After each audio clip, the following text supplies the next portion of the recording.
Who knew that you could end your trucking career in your car, of all places, by making a simple decision? You're on your day off, you're with your family, and you want to have an enjoyable time.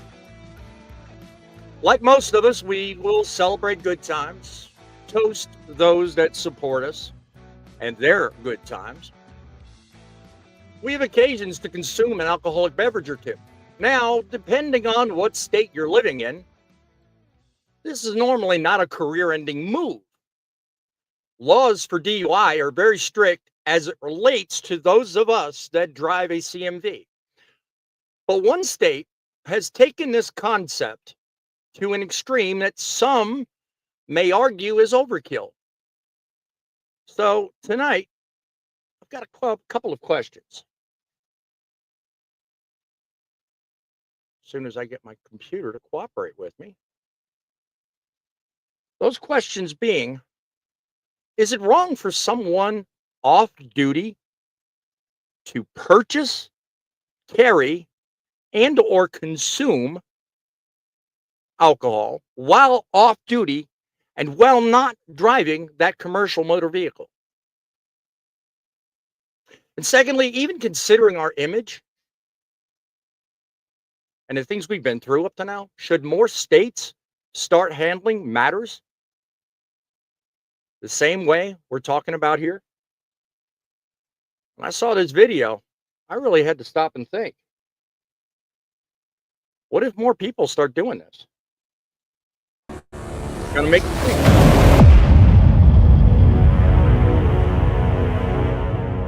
People are going nutso about this viral video that's going on where a judge takes away a truck driver's CDL because he had beer in the back of his car on his day off. He wasn't trucking at the moment. Here's the thing, right? And I'll have a link down below. You can find this everything at ffcsa.gov. So I'm not making this stuff up. If you have a CDL, anything you do in your personal vehicle can mess you up. Every person that comes in here, when they have alcohol in the car, I take away their ability to drive. Actions have consequences. And I understand that this is going to cost you big, but I'm sorry. Show me that you understand and that you appreciate the ability to drive. But I have a real problem considering even that you have a CDL, you have alcohol in the car allegedly while you're driving. I'll tell you something. I have serious concerns when it comes to one state calling shots on a profession when already there are federal laws at play. The FMCSA, as Mother Trucker pointed out, has their guidelines already stipulated exactly what's going on. And 2 days from now, there are thousands of people that are facing the probability of losing their status and their CDL. So I don't take this entire topic very lightly. But I also have to ask, are we talking about a case of overkill? Or are we talking about just a regular case of, see, this is what can happen? So I want to take this topic, your viewpoints, and exactly what we need to know about this to the front lines. We begin. From Truckin City Central Command, you are on the front lines. Truckin News. The semi-truck driver accused of causing that deadly crash on Highway 285 this week now under arrest. Cutting edge opinion, and we will make trucking great again. Built for truckers. You should be hauling that freight based on what works for you. By truckers. Remember, get them done. Featuring. I think trucking is a very good career. And I am gonna beat them. I'm gonna beat him too. We don't do it just for us and our families. We do it for you guys. Remember, truckers are people too. Hosted by the El Rushbo of Truckin News, Boss Man.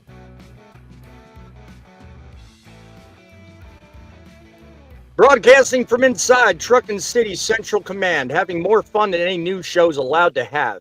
Bossman here. We are back behind the golden TIB microphone, single-handedly pointing out to you folks that it is entirely possible to make trucking great again. One news story at a time, full-time trucker by day, broadcaster by night, giving you guys a platform built by truckers for truckers to let your voice be heard. You guys are welcome to call in and sound off one at a time as you see fit. 860-785-3547. If you have an idea for a news story you'd like covered on future broadcasts, send it to me at thatstruckinnews@outlook.com. That's truckinnews@outlook.com. I, of course, have with me tonight an astounding panel of well over hundreds of years of experience to once again help you decide what's right and what's not. Tonight, we're talking about the obvious video I've just played out. And I have some very serious concerns about the video itself being shown as it was. So I'm going to get to my panelists one at a time, and also to you in the audience. Tell me in the audience if you feel like you think this judge has a hard-on for CDL drivers. Evening, John. Tell me what you think. You think it's an overkill scenario, or do you think it's justified? Well, I have a lot of thoughts about it, and we're going to get into it, but short synopsis is basically he is trying to set an example so that his face can be smeared all over social media. So we're kind of doing that for him. Mm-hmm.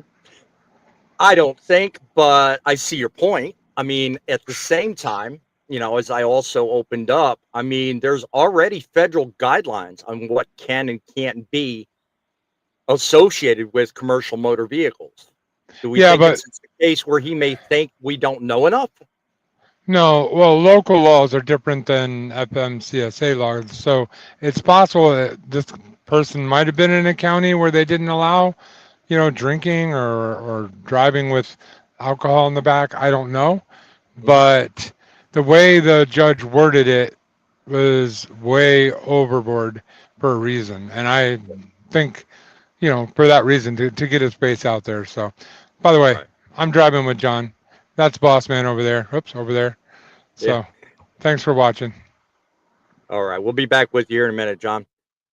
Grumpy, what do you think? I mean, in terms of overkill, I can't help but feel like in this case, this particular judge, and I didn't mention this when John was on, but I guess we'll get into it as we get deeper into the broadcast.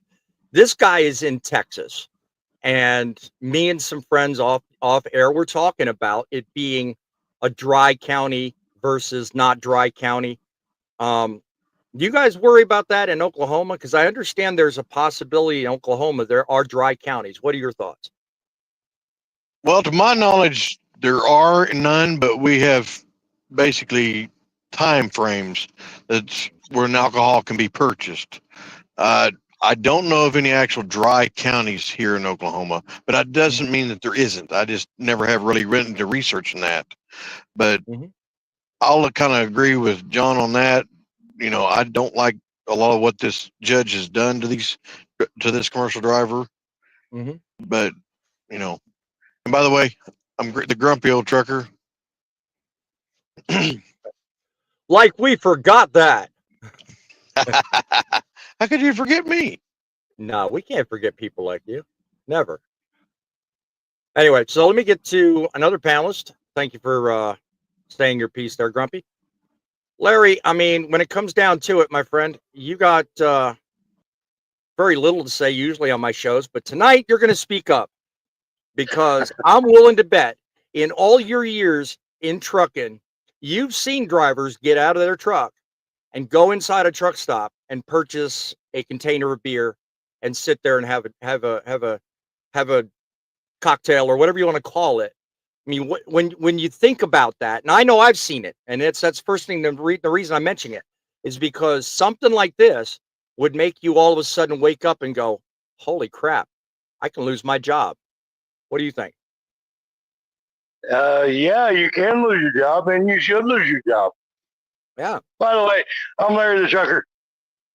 Can follow you on Facebook And anywhere else, Facebook, YouTube, and TikTok. Yep. But anyway, back to your question. Yes, I mean, you guys are in charge of an 80,000-pound vehicle. Mm-hmm. You don't need it out here. No. With all the stuff we have to worry about, that's the least you want to worry about. If you're home, by all means, enjoy yourself.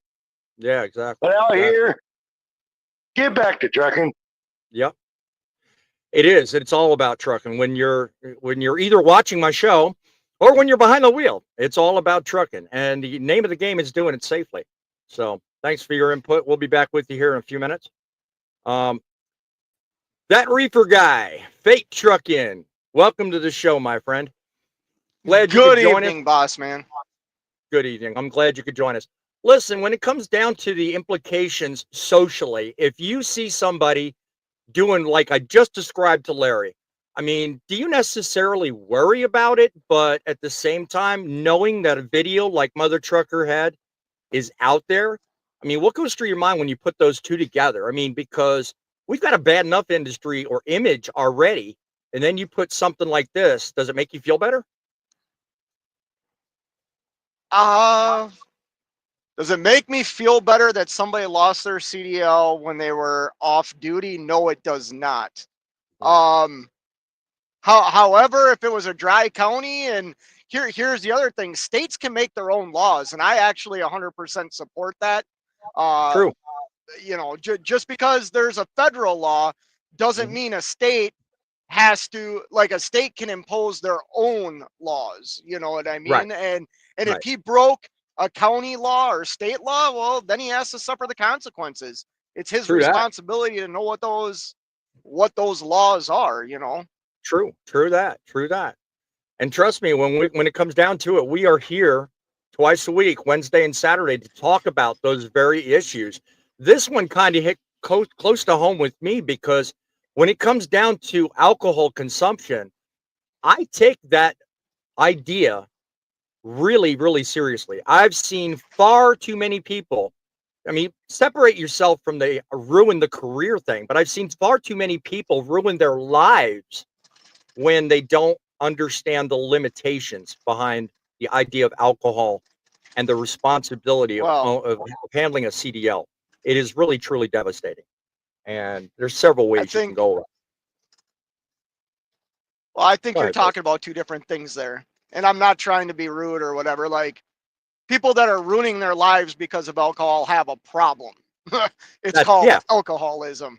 You know, well, and that's different than having a few cocktails, watching the football game or watching Tyson and the Jake Paul fight. You know what I mean? Right. And I'm going to bring everybody else on because, I mean, that's kind of where I want to start this, because in 2 days, again, I said early on in the show, in 2 days, they're really kicking into high gear the requirements in order for people with a reduced or restricted status because of alcohol or substance abuse.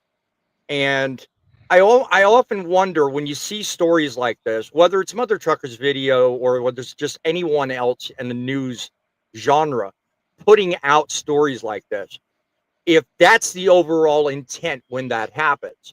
I mean, when you think about it, you know, that's 177,000 plus people that are now fighting for their lives.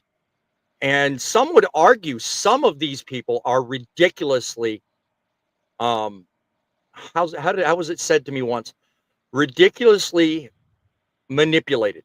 Some people don't need to be on that list, but they are. But at the same time, it's there and it's something we've got to deal with. So to the point you raised a minute ago, Faye, it's a valid one, because you know what? If you have a problem, please seek help. It is in your best interest, and it's also in the interest of the safety. I hope to God you do. And I hope every ounce of your effort is put into getting the help you need. That being said, you know, I ultimately want safe roads. I want to make it home at night. Go ahead, John. I just want to make it clear for everybody that's watching. The guy was in a courtroom because he was driving his personal vehicle when he was on home time with alcohol. It said in the back. It didn't define trunk or back seat. It just said in the back. Yeah. So in some states that technically is against the law, but my take on this whole thing is I come from within reach state, I guess you'd call it, where if you can't reach it, then it's okay. He, as far as I know, didn't have alcohol in his system. It's not too clear why he was in that courtroom. If it was just because he had alcohol in his backseat, I have a major problem with that. Because as a truck driver, I don't drink ever, hardly. Right. But if you, as a truck driver, are on home time and you want to go to grab a case and bring it home and have some libations, more power to you. I get it. And I think you should be allowed to do that. He literally said in the video you just showed us, anybody that has beer in their car, he takes their license away. Yes. That's absurd to me. Yeah. How are you supposed to transport it from where you bought it to home? Yeah. I mean, that's not saying that you're consuming it. I mean, no. But I want to play devil's advocate for just a minute. Because, John, when you and I first started talking about this video, I brought up this point, and I had to really stop and think when you made your argument. But at the same time, I can't help but wonder if there were details hidden behind the camera we didn't see. Because I find it personally, unlike you, I find it hard to believe that there's a judge anywhere in the country that's going to come down on a CDL driver for just transporting, not consuming. I don't get it myself. I have to actually wonder, was there something we did not know? Well, I mean, the only other thing in the video that was cited was that commercial driver's license or drivers can only have a 0.04, where the rest of the general public can be a 0.08. Right. And then he went on to cite, I don't know if it was him or Mother Trucker said, even if it's between 0.02 and 0.04, you still lose your license for 24 hours. Like, since they were talking about that, I want to think that maybe he had some alcohol in his system, but the guy didn't say that. He literally said that he was taking his license away because he had alcohol in the car. And that's absurd to me. So I'm going to stick with what I know, and what I know is what I saw, just like you did. Yeah, that's true. Go ahead, Larry. So there's no dash cam footage of the encounter with the cop? Not that I'm aware of. The only thing we have is the video, which I believe was sent to Mother Trucker and is out on other public media. But that clip with the judge and the plaintiff, that's really all we've got. Well, the reason I bring that up is I live in Knox County, Tennessee, which is Knoxville. Knoxville has 9 different counties or towns, even in Knox County, that are considered dry county. You cannot transport through those towns. Right. But they don't differentiate whether or not you have a CMV or a regular Class C license. You get the same trouble. Now, you'll get the same trouble regardless. At the same time, is he doing that with people with a regular driver's license as well? I almost have to answer that with an affirmative, because he's clearly stated, I have people in my courtroom all the time, but he specifically pointed out him because he has a commercial motor vehicle. So that's why I worded it the way I did at the open, because I figured, well, if he's actually making an example, I have to wonder if there's a publicity reason or if there's going to be some, eventual blowback from this. Because Lord knows, if you're going to pick on somebody because of their profession, you better be prepared for the backlash you're going to get. I have a question for Larry. Go ahead, John. Go ahead. So I used to live in Texas, and they have dry counties there too, or dry towns, whatever you want to call them. I never heard that you couldn't transport it. You just couldn't buy it there. You could take it to your house and drink it. People did it all the time. And if I remember correctly, this clip is from Texas. So is that true? I mean, you said they couldn't transport it. Do you know that for a fact? Yeah. I've actually, when I first moved to Tennessee 3 years ago, I lived in a little town called La Follette, which that's the first, or Greenville, sorry. That county is a dry county. So I tried doing the same thing, purchasing beverages, and they said, no, we don't sell it here. I said, well, where can I go to buy it? They said, you have to go to the next county, which is Knox County from there. But you cannot bring it back through this county. Mm-hmm. Yep. So okay, ironically, isn't Tennessee known for making alcohol? I find that funny. Yeah, bootlegging. I do too. Bootlegging, John. Yeah, there you go. That's there you why. go. But to Fate's point, though, virtually, I think a statistic I looked up one time, because I lived in Tennessee. I lived in Monroe County. I want to say 12% of the counties statewide are dry counties, but those are the same counties associated with prohibition-style laws, too, much to what Fate was just referencing. They have a history of bootleggers, moonshine, stuff like that. So they keep those older prohibition-style laws in effect to basically mitigate that problem. So that's what it is.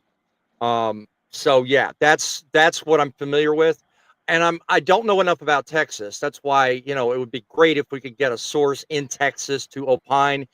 Do so in the comments. Come up on our show. We love to hear from you. But I mean, if even the same ratio of Texas counties are dry, that might go a little bit to explain why this judge is the way he is. But it still, to me, doesn't make sense why he's singling out CMV drivers. Because why wouldn't he put up something the same about a bus driver or a taxi driver or somebody with a Class C license, as it were? And I use that generically. I know every state's different with classes, but, point being, one of the things he made, and I don't know if it was in this actual clip I played, he said, it's a privilege. When you know the responsibility and can accept the responsibility, the privilege, come see me, I think was the way he ended it. So, are we talking about a privilege here? And are we talking about just taking a 6-pack of beer home, showing you don't respect that privilege? Is it that simple? Can I say something? Please. Go ahead, because I'm triggered, so you talk first. Driving any type of vehicle, holding any type of license is an absolute privilege. It is not it's a privilege. And if you don't understand what that privilege entails, then you shouldn't be allowed to have that privilege. And I don't think he's singling out, as you say, commercial vehicle drivers. He was saying, I understand how this is going to hurt you because you hold this license, which is a privilege. Right. And once again, I'm not defending him. I don't know the backstory. There's two sides to every story. And once again, to also dovetail on your point, Fate, I'm not picking on the judge. All I'm simply trying to do is point out an obvious fact. I'm sure most people, when they watch that video, whether it's on Mother Trucker's site or just, independently, wherever he got it from, they're probably thinking the very same thing. Oh my God, this is overkill, overreach, blah, blah, blah, you name it. I'm sure if you scan the comments, you'll see 100 examples of this. They feel like that judge is probably going overkill. Go ahead, John. I'm not going to be PC about it. I do think that judge, if you listen to the condescending way he says the word trucker and talks about trucking, I think he knew very well what he was doing. You think? So I think it was slanted towards a trucker for a reason. Mm-hmm. It's entirely possible. I mean, when you really think about it, I mean, this judge sounded like he was trying to make an example. And as far as I'm concerned, he succeeded highly because. And as it goes. Quick question. Yeah, go ahead, Fate. How can you make an example out of somebody when you state anybody that shows up in this courtroom with alcohol in their vehicle, I take their license? Okay. It doesn't matter if you have a CDL or not. Once again, I'm not defending the judge or I don't know the whole story. To even pretend like, you know, you want to talk about grandstanding? I'm going to share something real quick. Go ahead. Hold on. Go ahead. I got a DWI back in 2007 when the Minnesota law changed from 0.10 to 0.08. I blew a 0.087. I was 2 weeks prior, I would not have had a DWI. Did they make an example out of me? I lost my CDL for a year. The judge said, you're losing your CDL. Were they making an example out of me? That's different. No, that's different. They were following the law. That's different. You broke the law. You're right. Yeah, you're right. But you broke the law. So did he. He said, hang on. Anytime you're in court, you're usually broke the law or got a citation. Hang on. He said he takes everybody's license that has alcohol in the car. It's not against the law to have alcohol in the car, unless we're talking about a dry county where that is the thing. But outside of that, there's no reason for that. Is open container. Hold on. Well, yes, but he didn't say it was. Wouldn't logic tell you? Okay, if you have a judge that looks at you and says, "I take everybody's license away that has alcohol in their car," wouldn't simple knowledge tell you you're probably in an area that doesn't want you to have alcohol in your car? Like, or a judge that doesn't want alcohol in people's car, but that's not against the law. No, it's not against. It is if it's. We don't know if it is or isn't. In the state of Minnesota, you cannot have alcohol in the back seat of your car. It is against the law. True. So it's the only reason I even make a case to worry about interpretation is simply this. Okay, there are 3.5 million licensed commercial motor vehicle drivers in this country. 177,000 of which are going to be fighting in a couple of days. Side story. Anyway, of those remaining, okay, how many of them will, on their occasion of a week, 10 days off, or whatever off time they have, will go to a store and purchase a 6-pack of beer just with the intent of, while being off duty, not in the truck, having nothing to do with trucking, just decide I'm going to kick back and enjoy a couple of cold brews. Now, is every single one of them going to rethink that now and suddenly go, well, I could lose my job tomorrow? If you are breaking the law, yes, you should reconsider that. Just like I said, I live in Minnesota where I cannot have it in my back seat. Does that mean that if I go and purchase a 6-pack of beer and put it in the back seat of my car, I am committing a crime? If I am caught, I should lose my license. I'm knowingly committing a crime. If 100% agree with you. Dry county, but and you do that, you are committing a crime. Exactly. Yes, you should lose your license. Exactly. I 100% agree with you, but there's nowhere in there to decide why he's in that courtroom. So we don't know why he's there. I wish we did know. Exactly. So what are we arguing about? But we're not arguing about anything. We have nobody's every arguing. Right to argue facts. Yeah, I mean, but the problem here is for one judge to make a rule that's not actually a law, because we don't know that it is or not, and I'm going to assume it's not. The reason why I'm making that assumption is I lived in Texas 16 years ago, where it wasn't uncommon to pull into a convenience store and watch someone walk in, buy a beer, break it open, get in their car, drink it as they're driving down the road.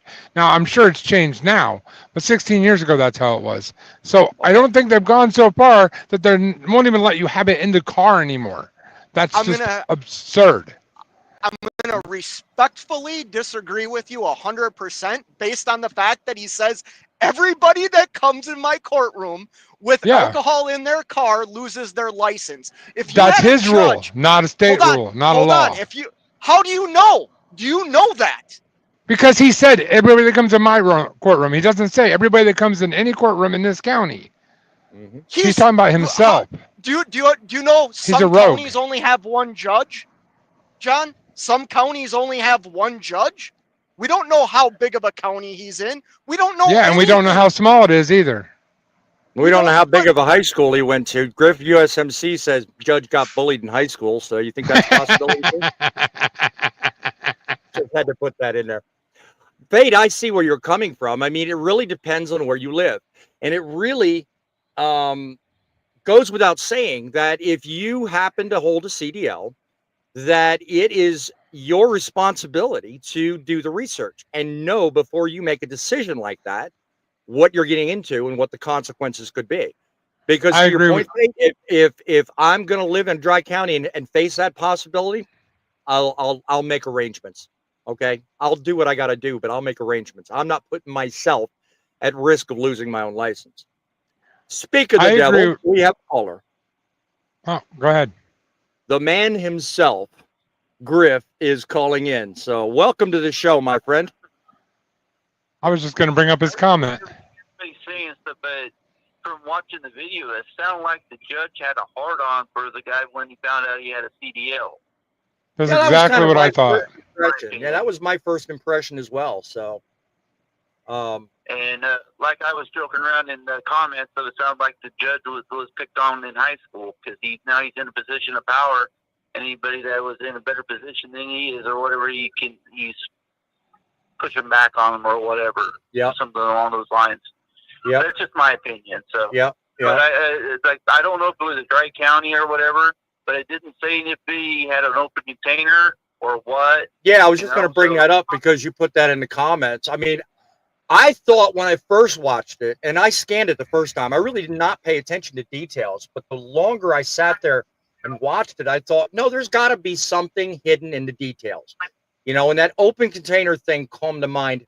I mean, really quick. I thought, well, why else would a judge make that big of a case of beer in the car unless there was something? Because there was also a mention about the driver's numbers. And I couldn't tell whether that theory was being brought up as a means to say your numbers should be lower than regular drivers, which I agree with. I totally 100% agree with. But here's the thing, and I know I'm going to ruffle feathers when I say this. I am of the mindset that if you hold a CDL and you're behind the wheel of a truck and you blow anything above 000, you should be done. That's my opinion. Okay? I agree with that. I know that sounds kind of, impartial to what I said earlier, but again, I'm a broadcaster. I'm trying to be objective here. But I can't get away from saying that because I take this whole thought of the responsibility very seriously. And I'm sorry, but at the end of the day, I want to wind up safely going home to my wife and family. And if another truck driver's on the road, my wife and family next to him, damn well better blow 000 because I'm not, I don't take this lightly. That having been said, looking at the video, I had to sit there and think, is there something we don't know? I mean, it's the only thing that come to mind. What do you think, Griff? Well, I was thinking though, was he the one driving? Was he in the passenger seat? Stuff and everything, stuff because it depends on how the officer that was doing the arrest or did the pullover wants to interpret the law, stuff and everything.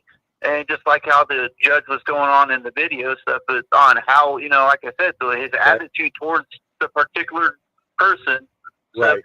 Just because you got a CDL, you think you have to have it's a privilege, and it's like the way he was sounding from, if I remember watching, I think I watched the video once, but he was apologized for it, but he's, well, you don't need blah blah or something like that.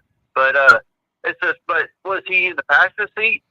But since he had a CDL and everything, so the officer decided to, do everybody or something. Well, this video right here doesn't elaborate as to what position in the car he was in, but they certainly do make a fact that that beer was in the car. A poet's got a comment down below that says even up there in Canada, because that's where he's at, it can't be within reach. But if you have an SUV, there's no trunk. So there again goes the question. I mean, open container, just possessing it in the vehicle. If it's in the trunk, well, ask me. I want to know what Bates' response to that is. Hold on, Matt. I was just going to say, but okay, if he had it in the trunk, he got pulled over, and the officer decided to do a vehicle search or whatever for some other reason or whatever. Yeah, if he had a 6-pack or a 12-pack unopened and stuff, but he still had the alcohol in the vehicle in the trunk, walked away, not even within reach, would he still been arrested for having alcohol in the car and everything in terms of being out of reach? But now, like you said, it could have been open container stuff out of reach. Well, it could be out of reach being all the way back in the far right. Well, I do know you can't even reach for that. Right. I can speak for this. In a lot of cases, law enforcement will make assertions to the philosophy of guilt by association.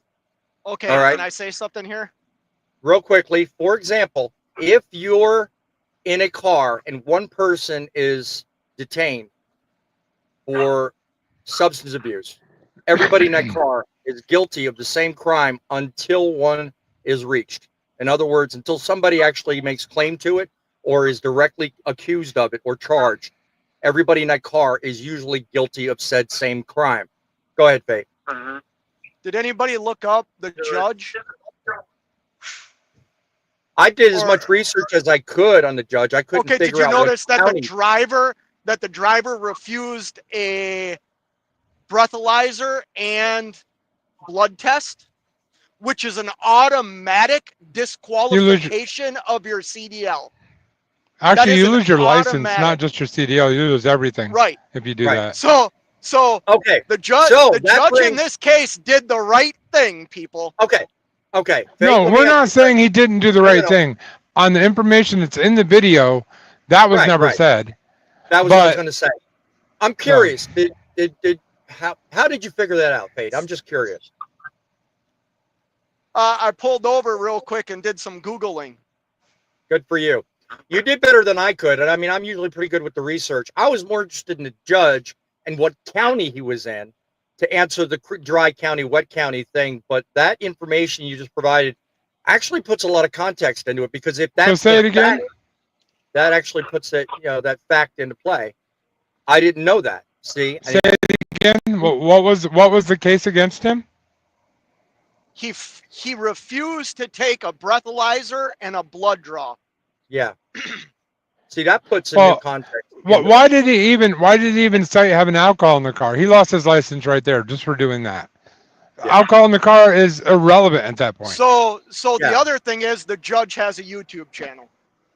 That's why. That's okay. why. Yeah. See, at the beginning, that's what I was hitting towards. He must have some social media presence, and he does a big show because he was way dramatic. So, yes. I want to point out something that Chief Freight Hauler said. He said, based on the way the judge is dressed, I'd say he's not from a small town in Texas. I kind of agree with you. And that's a good eye, by the way. I didn't even notice that. I don't know where that comment is. I've gone that far down. Oh, right here. There you go. All right, cool deal. Yeah. So I hadn't gone that far yet. So I was just scanning the comments as we were going, because I don't want to miss anybody. I want to acknowledge some regulars. Chief Freight Hauler, God bless you. Thank you. Any idea what state this happened in? I think we just answered that.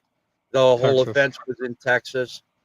Of course, Poet is with us in the audience. Seeing if there's any other regulars.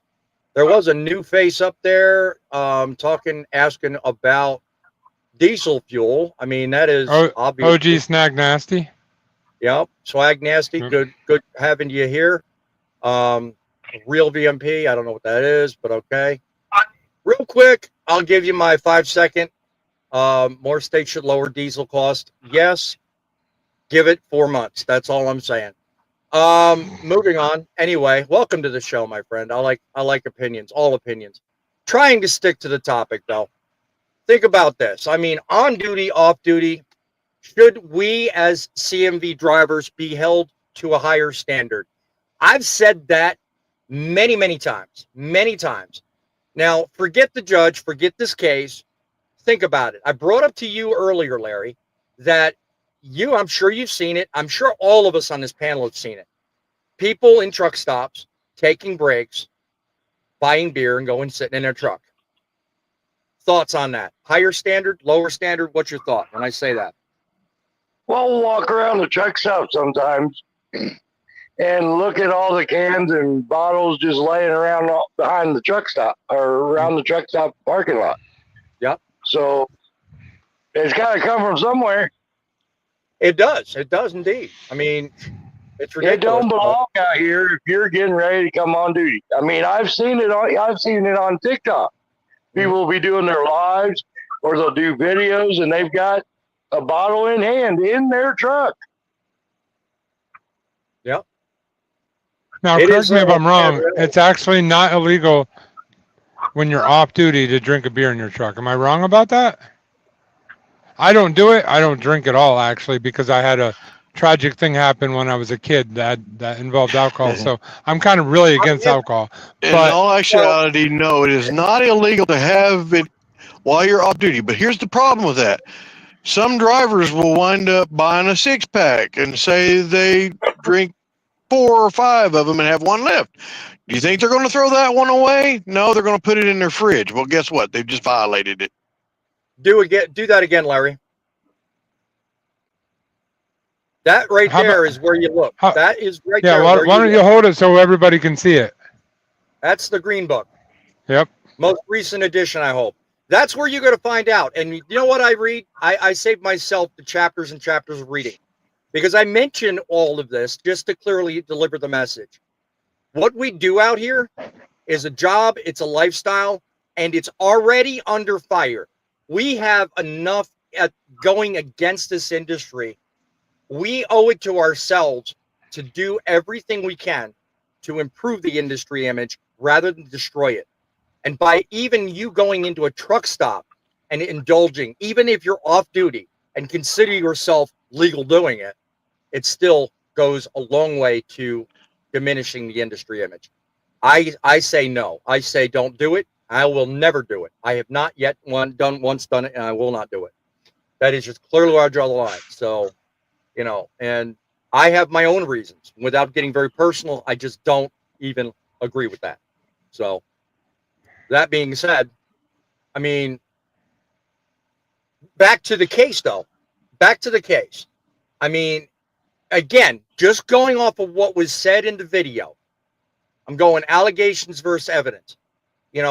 You brought up Fate that he was basically in trouble for refusing a breathalyzer. I agree with what you said, Fate.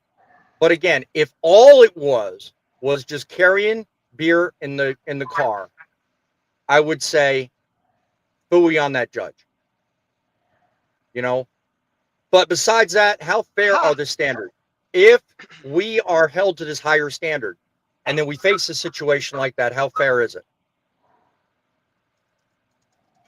Are you asking me? Anyone in the panel. I'm just, I picked on your scenario because what it dovetailed into what I was saying. But I mean, we got to think about it. If that were all there was, and there wasn't the refusal of breathalyzer test, which again, automatic, suspension, revocation, whatever the case is, take that out of it. I mean, shouldn't we be held to a higher standard? Goes back to my earlier question. Griff, what do you think? When we're off duty, held at a higher standard, but everybody, there all should be.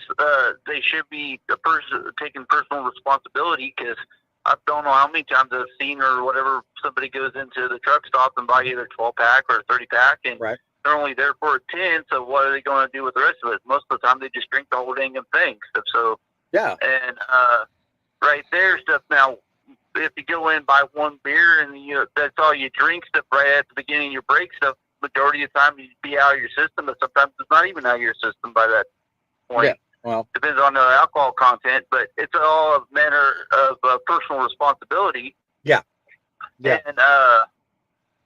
and everybody's different. 4 hours. And everybody's different. But yeah, it's just, but there's too many out there that are in old habits and stuff, and that think they'll be fine and stuff and all this other stuff. Right. When they decide to do that, but it's like, I have nothing against somebody just going to get in a beer and just relaxing and stuff and everything, because when you drive for 10, 11 my hours, understanding, you want to be able to unwind. My understanding is this, and Larry, you can correct me if I'm wrong. You have the book right in front of you. My understanding is this: if you're off duty and you consume, you are required to be free of the alcohol and not having had any drinks for 24 hours, not 4 hours, 24 hours. That's my understanding of the law. I could be wrong. You're saying 4, Larry. Argue the point. Within 4 hours of coming back on duty. Mm-hmm. My understanding was 24. Go ahead, Grumpy. You're saying no. 8 hours. You have to have 8 hours. Mm-hmm. 8 hours after you've consumed alcohol. Right. Now, Larry's he's just read it. So, I mean, I would tend to believe if you've read it and if it's true. I haven't looked at the book, but I would tend to go with what Larry said. Go ahead, But if you blow a 0.2 to a 0.4, they will take your CDL for 24 hours automatically if you're in a commercial vehicle. Take your CDL. I thought that was out of service. I was going to say a while ago. Yeah. Yeah. But that's 24 hours up to 0.4, and then after that, it's a year, I think. Well, then they revoke your CDL. And then you're into the SAP program. So. Right.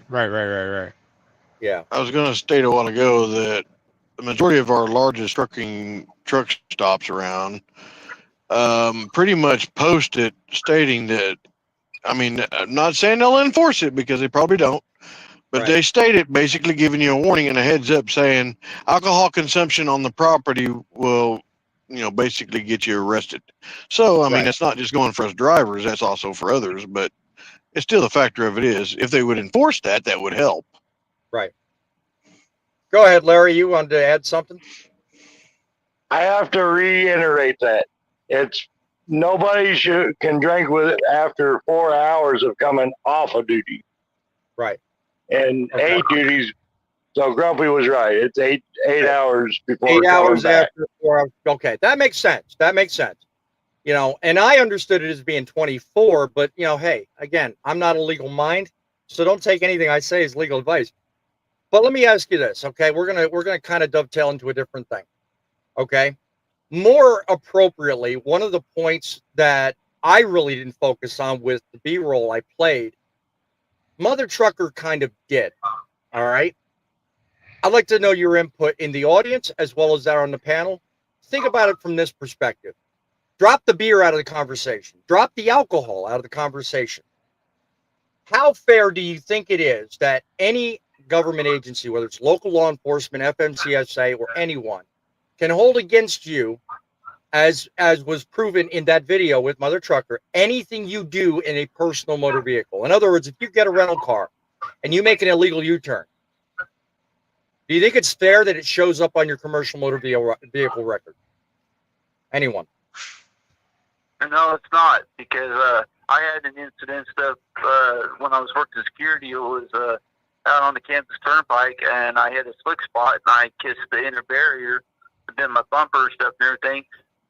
The trooper came out, did a deal, but it was showed up on my driving on my CMV or whatever. MVR. Yeah. As NVR as an accident. Right. And it's like, it's been on there, but it was in my personal vehicle and everything. Right. And, but it was a single, there was nobody hurt or whatever. But, it's just one of those things that is like, it was still haunting on there, which is,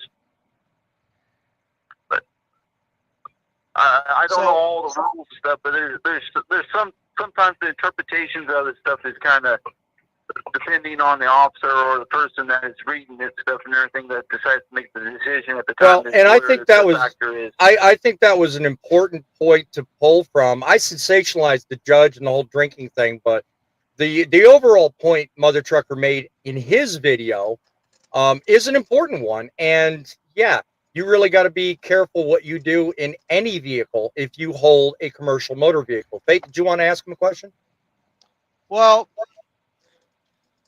I hate to say this because I'm kind of torn by it.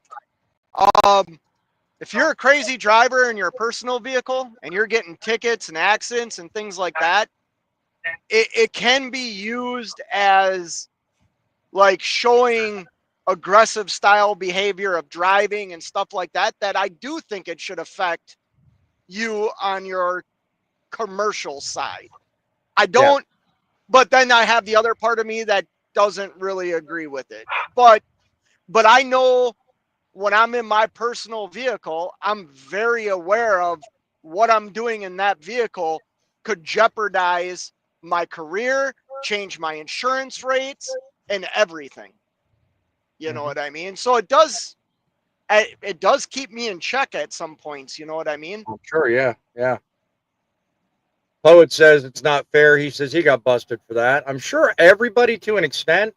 I have had things in my life happen in my personal motor vehicle, not while having a CMV, mind you. I have not ever gotten a ticket in my personal automobile while having a CMV. I've been lucky, fortunate, thank you. But when I applied and became a commercial, sure enough, it showed up. So I do know this to be the case. But, to your point, Faye, it keeps everybody honest. It keeps everybody paying attention to what's important, I think. And at the end of the day, that's what we got to do. I've said before, and I continue saying on this show, we owe it to ourselves to hold the bar higher than average people. Go ahead, John. I didn't hear Bates' answer on. I think Griff said it. Somebody said it on there about. Actually, a couple people said it about SUVs don't have a trunk. So what do you do in Minnesota if you have an SUV that doesn't have a trunk? How do you transport your 6-pack of beer so you can go home and relax? That's considered a trunk. The hatchback is considered a trunk. Even though it's accessible from the vehicle? It's not accessible from the driver's seat. So in your state, Fate, if you were to consume, or not consume, back up. If you were to carry home a 6-pack of beer in the trunk of your car, I'm good. Okay. But not the back seat. But not the back seat. Okay. See, and that's what I understand most states to do. Anytime I carry beer, anytime I'm at home, that's where I put my stuff too. So laws are so different by state because you can go to Wisconsin and the passenger can be drinking. The passenger can have an open bottle. In Minnesota, that's against the law. You cannot have an open bottle in your vehicle unless it's in the trunk in Minnesota. Right.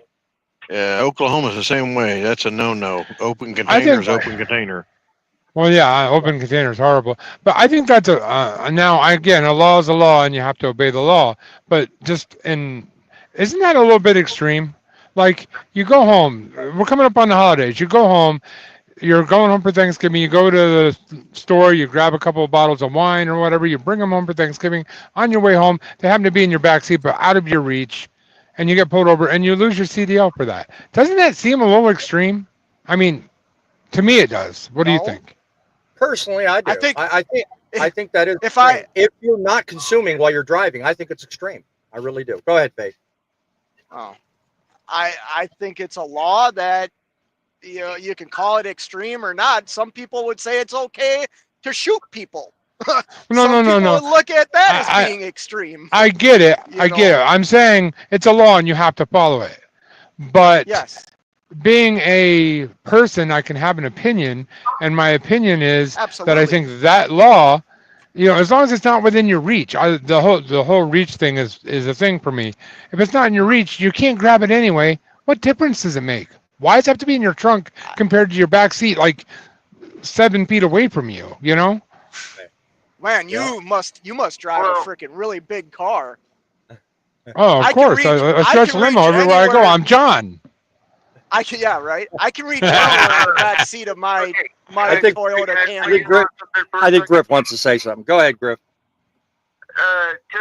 When you do a first impression of watching the video and how the attitude of the judge, on how he was portraying everything and everything like that, there's officers out there stuff that, you could legally PC through areas, but there was a state trooper up in the Topeka area here in Kansas that decided to pull a driver over on the interstate, on the turnpike, and gave him a ticket, and the driver said, well, I'm PC, and he says, no, you legally can't PC. Even though he didn't have a trailer on, he was bobtail and everything, and I forgot where he was going.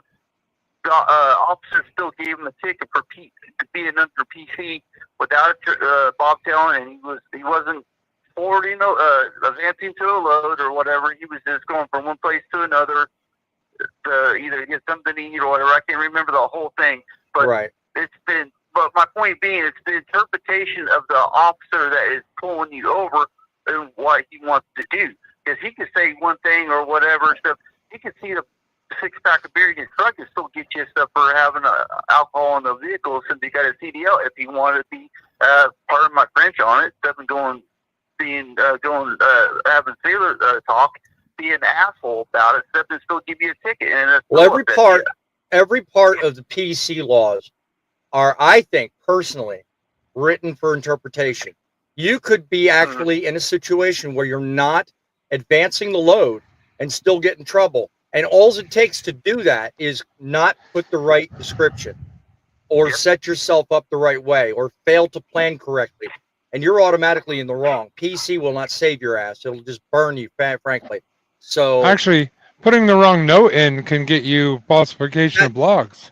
I mean, exactly. Yeah, I didn't want to go there, but yeah, you make that good point too. I just, it's really apples and oranges when you're talking about, the case we're talking about versus what's going. But realistically, all laws are that. I mean, they're all interpretatory nightmares, really. I mean, because where one person says this is right, somebody else equal experience in the field would say something completely different. Case in point was, it was an early video Mother Trucker had on his show where he talked about, interpretations he heard from drivers from previous interviews. And he went a step further and brought on somebody that actually worked for DOT and said, no, this is what it is. And I learned a lot from that. So if y'all learn nothing from it, go follow Mother Trucker and look that video up, because that is some smart man right there. I mean, that interview was gold. And I only wish I could duplicate the same here. But I mean, when it comes down to it, it's just a matter of interpretation. One person thinks one thing, the other person, you know what? Who wins at the end of the day? The person that wins at the end of the day is pictured, right? Well, hey, I'm just trying to get it to work right. It's that judge. That's the man. It's that judge right there. He's the one that makes the base call.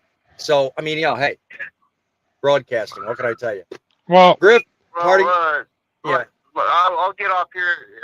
I think I've been on here too long, but all I was just trying to say, there's been too many stories I've heard in the news here where law enforcement, doesn't matter if you got a commercial driver's license or a regular driver's license, they would pull somebody over and then they will still charge them with a DUI, even though they blew a 0.0 and everything. He had nothing in the system, but they were still charged with a DUI. Even if they took a blood test, the officer would still charge them for doing that. So my point being, the stuff is interpretation in terms of where it adds up. But you always will have an asshole that wants to try to either do numbers or just be an asshole about it. Two things. I'm going to let you go. I'm going to let you hang up. Definitely stick to it. Good evening, everyone. Step in and be safe. Yep, stick to it. Keep it rolling. Take it easy, Griff. Add to your point, Griff. I'm going to add to your point, Griff. So thanks for calling. Look, when it comes down to it, at the end of the day, the other thing that can get you guys in trouble, and this is something I didn't think about until after I watched the video a couple of times. Okay, they've got different ways of figuring it out, and Fake keyed in on one of them, and that's the series of questions that they ask you. Okay, you can set yourself up for sabotage and not even realize it. If the words come out of your mouth, no, thinking you have the right to refuse, you're done. Okay, but here's the other thing. Okay, if you watch that judge's courtroom and watch other people that go in for similar issues related to substance abuse or alcohol, the clerk always reads the call or reads the roll or whatever they call it. Okay, but they always read the case out. So the defense hears it and the judge here. Everybody publicly hears what the case is. And during that, they always read out the following information.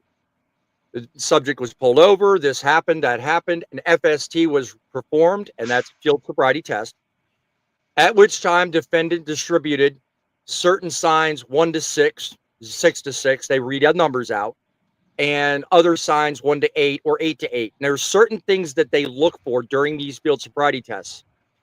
Now, that whole field sobriety test is designed for interpretation of the officer who is trained to recognize key things to tell you whether or not you're dealing with somebody who's impaired or somebody who's perfectly sober. And all you've got to do, I think most states have a tolerance of 40% of the signals. If you demonstrate 40% of the signals, okay, then you can be detained legally at that point in most states. Some states have lower numbers or higher numbers, but most of them are around 40%. They don't let you go any of that. If you get less, then the officer can let you slide and say, okay, you're fine. But that's where they start and that's where it ends. Because so long as they get those numbers where they want them and they can call you impaired, that's when the magic question comes out. Would you submit to, and they read off every time, would you submit to a blood alcohol test or a breathalyzer test? The moment you say no, after they've gone through that, you're toast. You're done. That's it. That's just something I thought I'd put out there. Go ahead, John. I was just gonna say, I was listening to you, but I sat here and Googled that, just like Faye said he did. I can't even find it on here anywhere. So when you get a chance, send me a link, because I can't find it anywhere. I can't even find that judge's YouTube channel. Yeah, Fleischman. Judge Fleming or whatever. Fleischman. Yeah. Fleischman. Yep. He's on TikTok. It's like the second article. Yeah, he's on TikTok. That's how I found him. But I mean, I will give this judge, I read him the riot act to start out with. So let me just put this out, because we're going to be, I don't want to end the show without at least putting it out publicly. Here's my position, okay? I think the judge in this case, though I question his ethics, and, before learning what you said, Fate, I was like, I thought it was overkill. But watching the other cases that I've seen, other than this one, I thought he was right on. I thought he handled himself professionally, and I thought he did the service of alcohol abuse a favor, I think. Because in each one of those, as I just read out, each one of the signs, the 1 through 6, every one of the cases that were up before him anyway, all high numbers. And every one of them, they were clearly under the influence when they were pulled over. There was no disputing that. So he would hand down a judgment. I was like, good, the world's safer.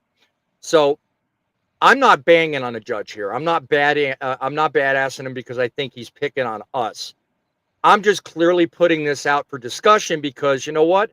I think a lot of people that own commercial motor vehicle licenses really, from time to time, get too complacent. And I think we owe it to ourselves. If we're going to make trucking great again, we've got to get back into the idea of let's stop being complacent. Let's take this seriously. And let's push others to do the same. Because the sooner we do that, I think the better this industry will be. Because I really think that based just solely on publicity we're seeing today, we're too complacent out here. Does anybody disagree with that? I think what ends up happening is people come into the industry and they don't understand all the ins and outs. There's a lot. That green book that Larry held up, there's a lot in that green book. And honestly, I think if you quiz everybody on this panel, there'd be questions we get wrong, because there's that much in that book. People go out and they're just not ready and they don't know. And that's when you get yourself into trouble. The lack of knowledge will trap you in this business. Even the audience agrees. He said, once I heard more of the facts, I agree with the judge. Yeah. So I think in a sense, I still have yet to find it. Yeah. I think in a sense, I kind of launched an overkill, but you know what? That's what publicity does. It gets people thinking. And that's the purpose behind this channel. I want people to see how the average trucker thinks and feels. I'm a trucker by day, a broadcaster by night, but damn it, I live and breathe this. And you know what? I saw the video and I thought at first it was overkill. But now that, all the facts have come to light the way they are, no, I will admit it changed my mind. I think the judge was right. I think he called it right. And I do think more needs to be done. And maybe this whole thing going on after November 18th will wake people up. I mean, yes, don't get me wrong. There are a lot of people out there that are wrongly on this restriction. But wait a minute. Something Hold on. something had to happen. Go ahead, Faye. Hold on. Maybe I'm naive here. Mm-hmm. The only way you get put on that restriction is by failing a drug or alcohol test. How are they wrongfully on it? There are reports. Some people I want to got find put on that. it. There are reports. When I pull over, John, I'll stop up here in like a mile and I'll send it to you. He actually, if you read down earlier too, or further down, he deleted his channel. The judge did. I'm trying to find the story because Bossman looked and I could not find the story of why that guy was in the courtroom. It's the third. Google the judge's name. I did. Judge whatever in Texas. It's the third article. And then right underneath the article is a Reddit thing or whatever where it talks about him deleting his channel. Mm-hmm. Yeah, I didn't see that, but go ahead, Larry. You wanted to say something? Remember, even though we have a CDL, right? Mm-hmm. You cannot refuse a drug and alcohol test. That's right. When people, that's why they don't tell you when, like at a company, they never tell you you're getting, you need to come to the office. And then when you get up there, surprise, you got to go take a drug test. Mm-hmm. As a CDL holder, that's actually true. You take that responsibility that you cannot refuse one. Refusal will put you on that clearinghouse every time. That's not you even. Really have 4 hours to go do that test. Which goes to the point that I was going to make a minute ago. There are those individuals that, because of clerical mistakes or mistakes made by the company they work for, were put on that list because of missing that deadline. And just because of that, the FMCSA and the Drug Clearinghouse don't discriminate between whether you missed it or didn't have enough time. You're just there. They don't care. You are then still required to meet the protocol and meet the obligation. And they don't care whether it's your company's fault. You missed, and therefore you're on it. You're not on it because you abused an alcoholic substance or abuse, but you're there. And that's the purpose I made before. So that's just like when you go to the testing sites and you walk in, you cannot leave until you do your sample. You can't even step outside to do whatever, get fresh air or whatever. Yep. You have to sit in that building. You're also limited as to the consumption of water.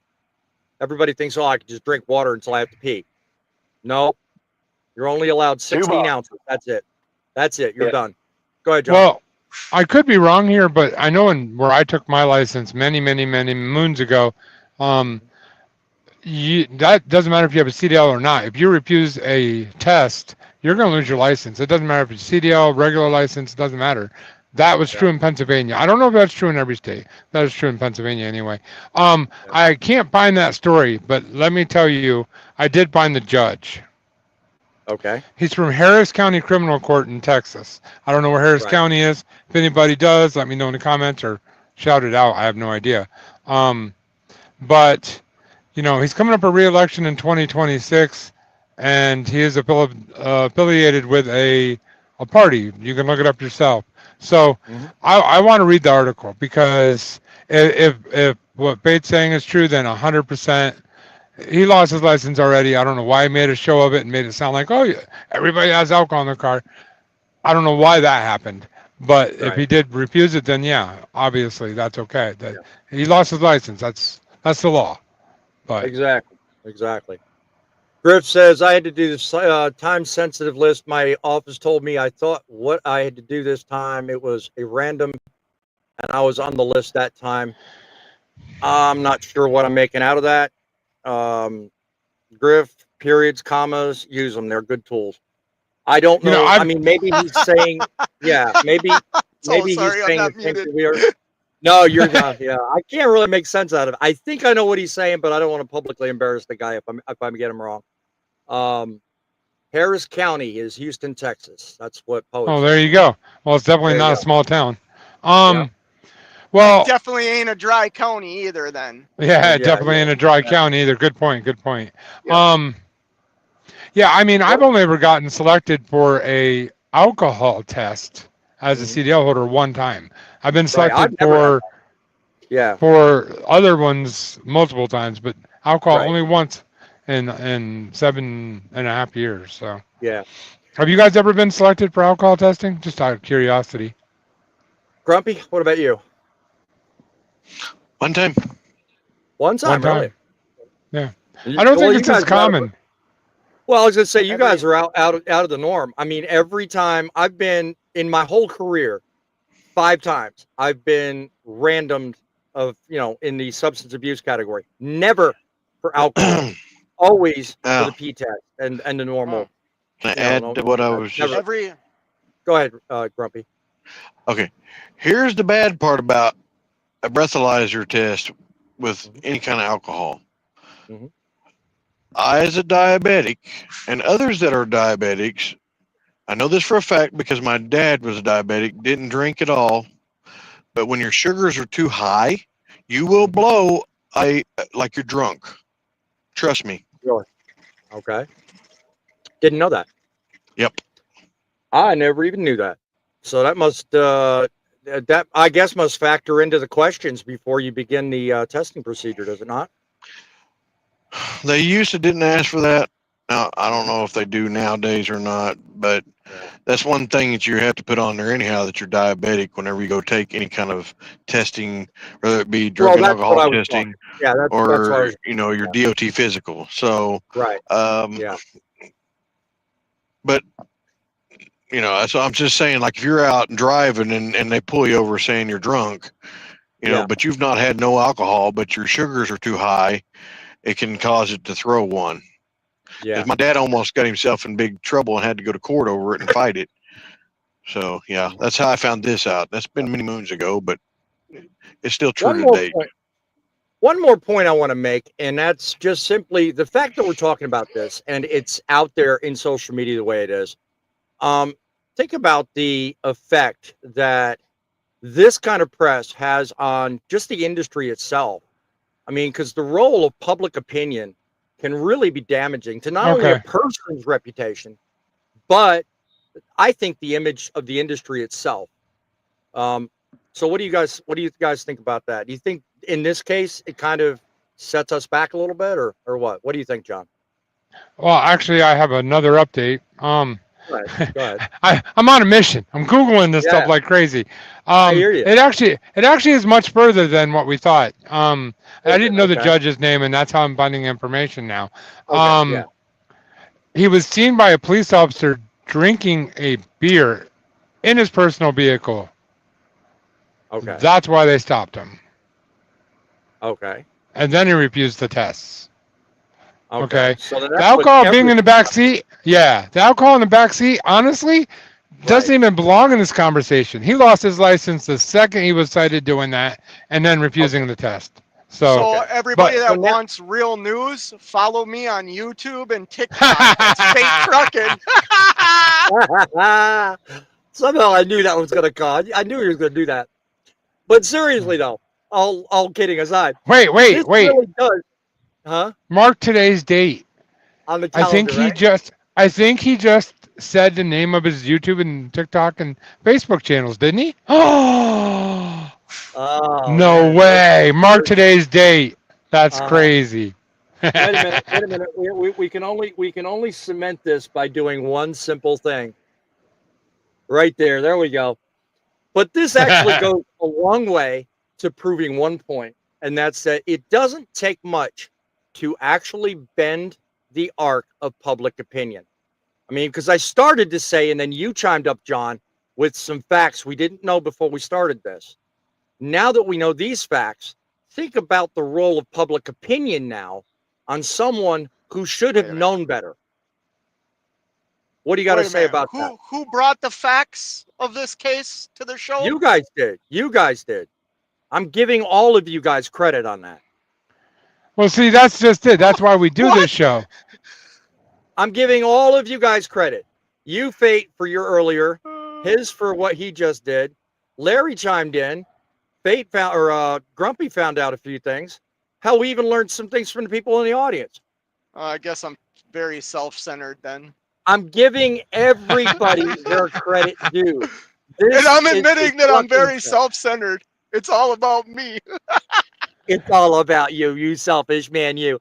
Seriously though. Hey, if you want to watch selfish YouTube trucker, go see Paid Trucking. You're funny.